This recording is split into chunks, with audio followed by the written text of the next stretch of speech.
Je m'appelle Martin Guinard, je suis curateur à l'UMA Arles en charge des conférences et des publications et j'ai la chance de participer en tant que rapporteur au prix Marcel Duchamp pour vous présenter le travail de Julien Charrière. Julien Charrière qui est un artiste qui a une carrière internationale vraiment assez impressionnante dans le sens où à 33 ans il a déjà eu plus de 150 expositions collectives, il a participé à plus de 15 biennales, que ce soit la Biennale de Venise où il a été plusieurs fois, Taipei, Moscou, et c'est un artiste qui navigue entre des mondes très différents, que ce soit le monde des musées ou des projections dans des nightclubs comme le Berghain. Donc c'est un artiste qui travaille à partir d'une problématique qui est que dans un contexte de mutation écologique, de dérèglement complet, il y a un besoin de donner un sens aux faits à travers un travail culturel. Il faut un art qui soit capable de donner un sens à ces faits. Vraiment cette question de nous rendre sensibles à ces grands systèmes d'abstraction extrêmement complexes comme le cycle du carbone, c'est ce qu'il va essayer de mettre en place. En fait, je vais vous parler de la partie qu'on ne voit pas, mais qui pourtant est vraiment la partie la plus importante de ce travail, je pense, en tout cas son point de départ. C'est le fait que le ciel est de plus en plus lourd. Il y a des extraits, des particules fines, du CO2 qui montent dans l'atmosphère et qui lui donnent une certaine sorte de densité.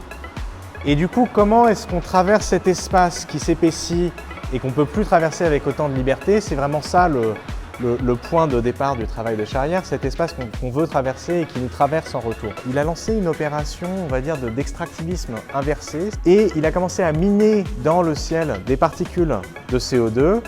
Et puis il a dédoublé ça d'une autre opération, il a demandé à des centaines de personnes partout dans le monde de souffler dans des ballons et de recueillir leur souffle à travers ces ballons. Recueillir du souffle, évidemment, c'est du CO2 qui est sous une espèce de membrane.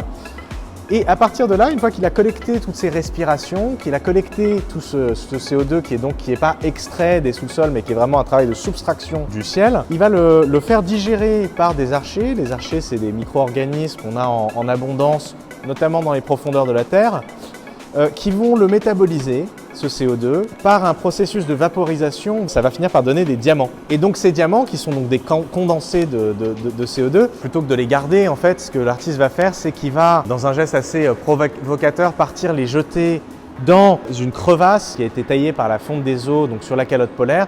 Et donc en fait, il y a vraiment cette espèce d'idée que ces quelques minéraux de plus qui vont repartir dans les profondeurs de la Terre. C'est un geste qui est assez fort parce qu'on est face à une situation où le Covid a quelque part assigné les corps des gens à résidence. Ce qu'il a essayé de faire, c'est d'organiser une espèce de circulation des respirations pour en créer une forme, pour les précipiter dans cette forme que sont ces diamants. La salle dans laquelle on est, elle s'est construite autour de cette exploration et on va retrouver donc différents éléments, différents artefacts extractivistes, qui sont des artefacts extractivistes comme ces trépans, ces espèces de grands puits de forage ou le puits de forage qui est là, qui sont des objets d'une violence inouïe qui transpercent le sol pour essayer d'en extraire des minéraux. Ils sont semblables en fait à des tuyaux, ces tubes. Quelque part, c'est des formes qui y sont opposées dans le sens où ce n'est pas des objets qui permettent la circulation des fluides, c'est des objets qui viennent transpercer, qui viennent agresser. Et donc c'est ça que l'artiste essaye de mettre en place. C'est même pas une question de critique en fait, c'est une mise en scène